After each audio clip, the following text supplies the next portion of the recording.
A widowed rancher rescues an outlaw's daughter during a blizzard, only to learn she's the reason his son died. The wind came hard from the high country, cold enough to split hair and make a man believe in old curses. By sundown, the sky had gone the color of forged iron, and snow started falling in big, lazy sheets like white feathers torn from a wintering angel. Eli Mercer wrenched the barn doors closed and laid the crossbar. He was a tall, spare man with hayseed in his cuffs and sorrow in his bones. Folks said the sorrow was shaped like a boy, Thomas, who'd ridden out one bright morning and didn't come back. Grief doesn't shout in men like Eli. It settles. It stiffens the jaw. It makes the floorboards learn your night walk. He turned toward the cabin, oilskin pulled tight when the snow moved. Not drift, person. A figure lurched from the white, staggered once, and fell to hands and knees.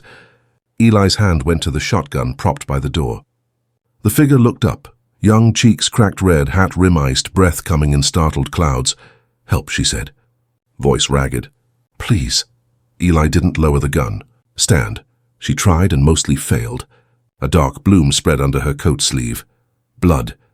He went to her because some customs outrank grief and guns. He hooked a hand under her arm and hauled her inside, bracing her through the door into a rush of heat and kettle steam. Light caught her face. She was 19, maybe 20, pretty in the way of the hard West, sharp edges softened by grit. There was a mark along one cheekbone, like someone's thumbprint had been burned there long ago. Her eyes flicked to the mantel, where a daguerreotype showed a boy with a lopsided grin standing by a mare with a white sock. "Sit," Eli said. He set the shotgun aside, moved like a man who never needed to waste emotion. He poured water, dragged the medicine box from beneath the bed. "You got a name?" he asked without looking. She swallowed. "June Cal." Her throat closed around it. She coughed, pain etching her brow. Eli dipped a cloth.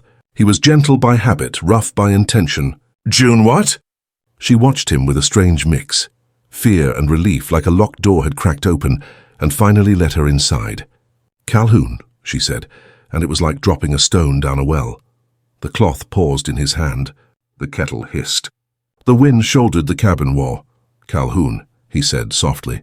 "As in Silas Calhoun." She nodded, eyes on the floorboards. "As in, please don't, it's just a name." She forced a laugh that sounded like a cough. A bad one. Eli's face didn't change. He had learned to lock expression away. The territory has no use for men who spill. He bound the arm clean and tight, little fingers working like clockwork, remembering a kinder life. June hissed and bit it down. He stood, tucked the box away. "You can ride out at first light," he said.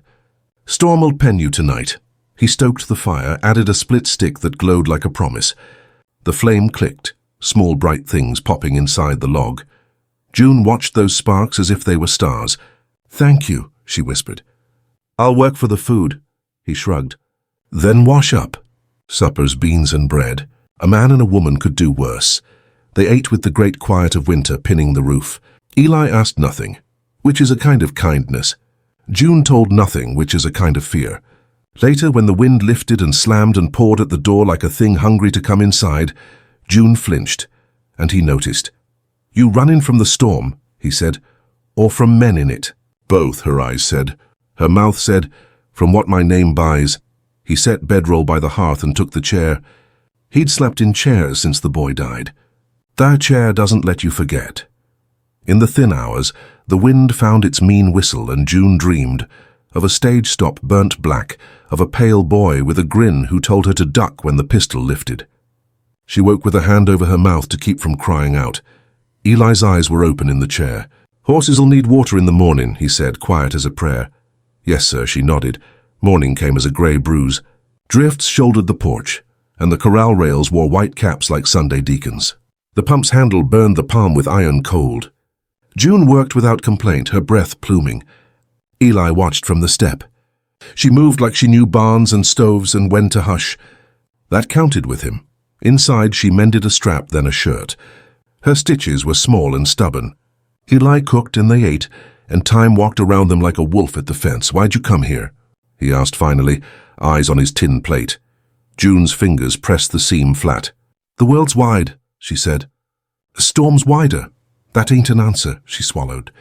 "I was heading south to the judge at Powder Creek. Thought maybe I could tell. Something I know." But the storm cut the trail and the men, they cut it worse. She lifted her eyes. There's a story folks tell about a stage stop in spring. They don't tell it right. Eli went still. The plate's edge caught the firelight and threw a sharp line across the table. He didn't move for a long 5 breaths. When he spoke, it was lower. What story? June held the needle above the cloth. Her hand trembled once. About a boy who died because of my name. Silence owns a cabin different than noise. It fills, it presses. The wind stuttered outside as if even the storm leaned close. My boy, Eli said, and the chair creaked under him like a ship in an old sea. Thomas, she said. She'd tried to never say it out loud. The name landed soft and real. He was kind to me the week before. Brought coffee to the back door when the men didn't see. Called me ma'am, though I ain't near old enough. He had a way of laughing like it surprised him to be happy. Eli's eyes burned from the inside. Go on. It was my father's crew, June said. I tried to turn him. When I couldn't, I tried to turn the boy. I pulled him down when the first shot cracked. Told him not to be a hero, to let the money go. He said he'd rather be a man. He stood up, hands out, mouth open to bargain, and Jonah Pike shot just to see what jump he could make in the world. She shut her eyes. Folks said Calhoun shot him. That's simpler, but truth is worse. My father let it happen. He smiled and let it happen. Eli's breath left like someone had punched him below the ribs. He saw again the telegram. The small wooden box, the preacher's mouth moving without words meaning. Worse than a killer is a man who allows killing because it keeps him king. You should have come sooner, he said. It was harsh, but it was true for him. I tried, she said. He locked me up in my mother's old room. Said blood don't testify against blood. She looked at her hands. I broke the window 2 nights ago. They chased. Storm covered me. That's the only thing I've ever thanked a blizzard for.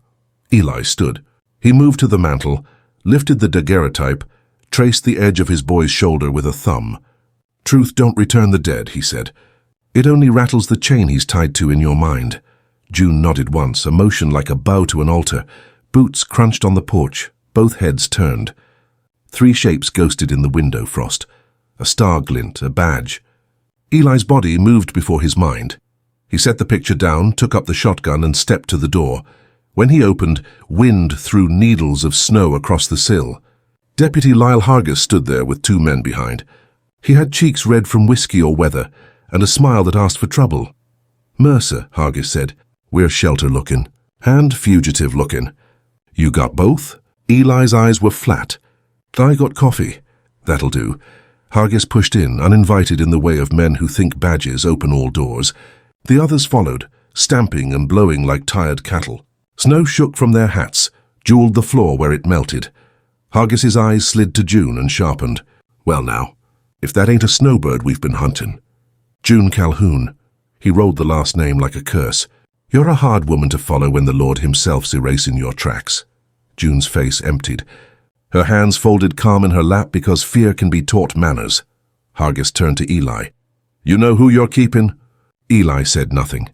Hargis spoke louder, for the room and the law in his own ears. She's bait and blood both. Her old man's tearing up canyons. There's a bounty for June and a bigger one for Silas. You hand her over, we smoke him out. We'll say Mercer did the righteous thing, and I'll make sure your name's clean as church silver. Eli didn't blink. And if I don't? Then she's one more Calhoun you're harboring, Hargis said. And the last time your name got tied to Calhoun. A boy died. Something terrible moved across Eli's face, quicker than a shadow passing over a field, but it left a colder air.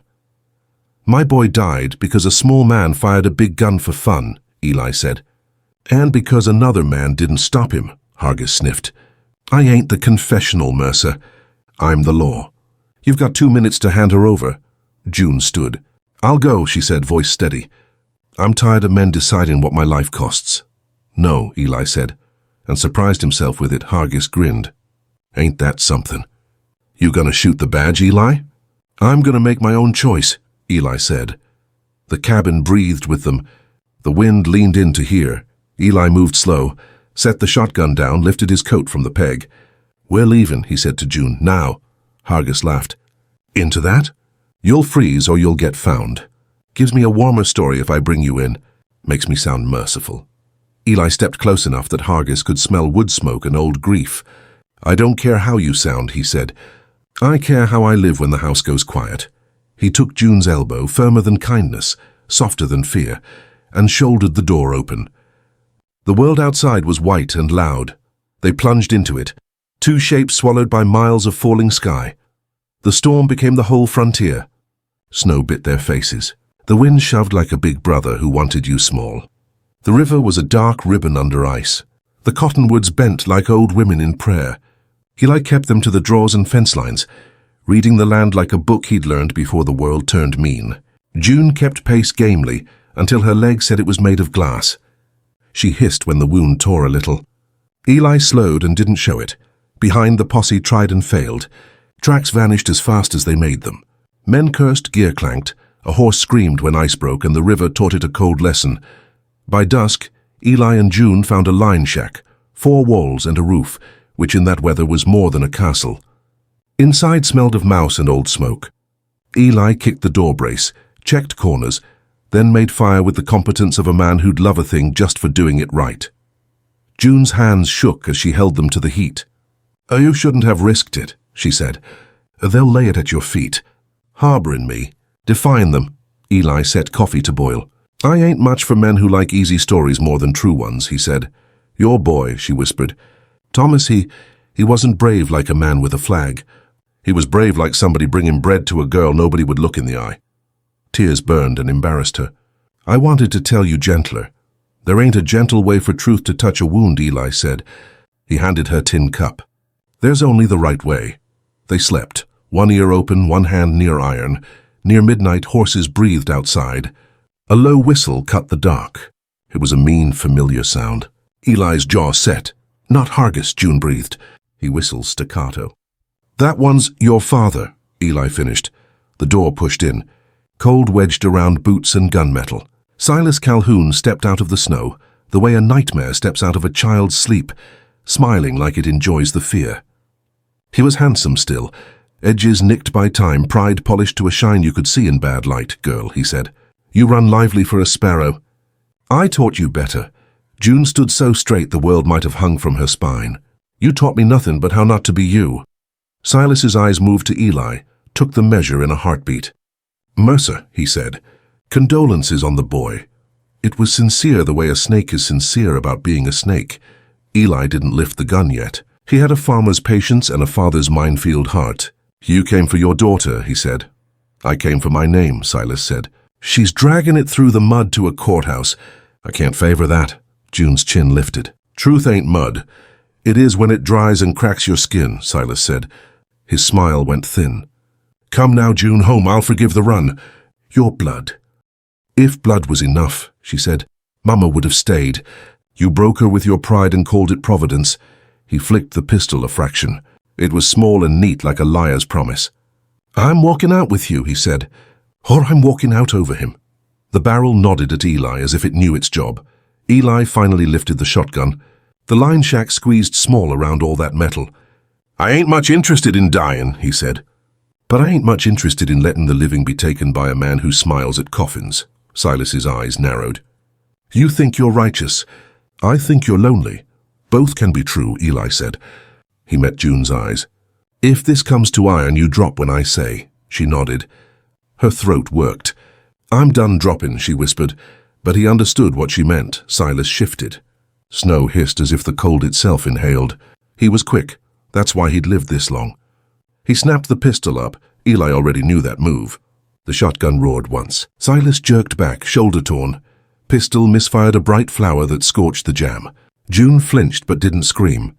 She moved like a thought, kicked the pistol, grabbed her father's wrist, twisted a thing he'd taught her when she was small.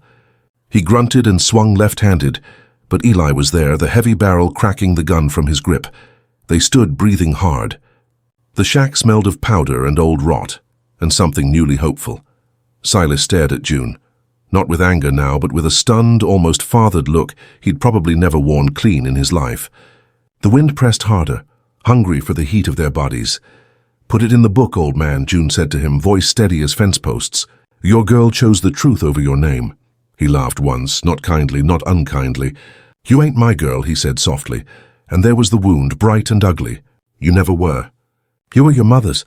She filled you with church words and decent dreams." Look what it buys you. June's eyes glistened but didn't break. It buys me breath I can live inside. Silas took a slow step back. Pride patched him where blood leaked. Deputy Hargis will take both your hides gladly, he said to Eli. He likes easy stories too, but he'll listen to mine for coin. He touched his bleeding shoulder and smiled that same old smile. Enjoy the storm. He was gone, swallowed as if the white world just closed a mouth over him.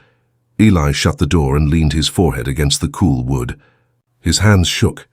He let them. Then he stoked the fire and looked at June. Tomorrow, he said, we ride to Powder Creek. You say what you came to say. I'll stand beside. Her face crumpled and righted itself like a building in wind. I don't want you dragged into... I'm already in it, he said. Been in it since a spring telegram. Might as well walk upright. Dawn was a thin gold coin the storm finally paid. The world emerged, fences, black branches laced with sugar, a sky rinsed to pale. They saddled slow. June's arm ached like fire, and Eli's back sang a hard song. They rode. The land glittered with a cruel beauty. At the ridge above Powder Creek they stopped. Town stirred, smoke fingers rising, the judge's window catching new light.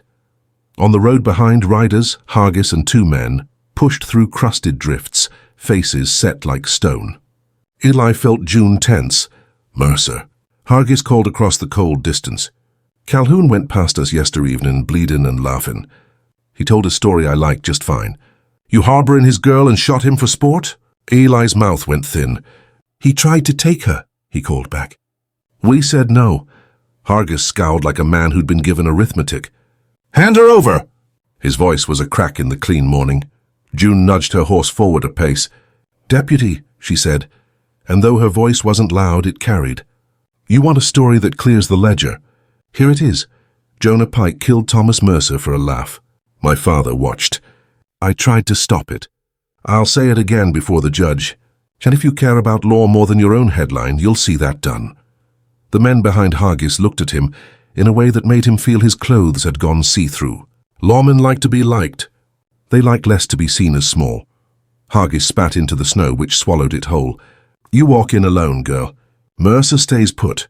Eli shook his head. We go together, he said. Hargis weighed what pride he could afford and found it cheaper than he'd hoped. He jerked his chin. Fine, but if this turns, it's on your head. That's where I keep the things I can carry, Eli said. They rode slow in, hooves creaking on packed rime. Folks looked from porches with that half-hungry Curiosity Towns breed. In front of the courthouse, Eli dismounted and came around to help June down. She shook her head and did it herself, jaw set. Inside, words piled and were sorted. June told it plain without poetry, which made it hit like iron. The judge listened, eyes like slate left in winter. Names were written that hadn't been written before. A deputy was sent for Jonah Pike. The wind rattled the windows like it wanted in to hear better. When they came out, the sky had gone the color of mercy after a hard day. Thin blue, tender light. Everything edged new. Hargis stood on the steps, hat in hand. He didn't look at Eli when he spoke. Guess I prefer the better story, he said. It was not an apology. It was a start.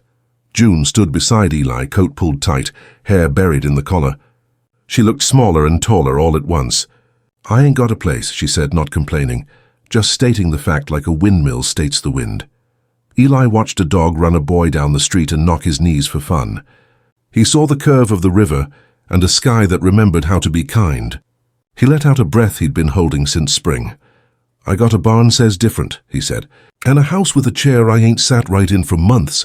Could use somebody who stitches neat and knows when to speak and when to hush. Could use company that tells truth even when it hurts. She looked at him, something like dawn in her face. I'll pay my keep, she said. I'll earn my bed. You already started, he said. They rode home along the same fence lines, but everything was new. The drifts were still there.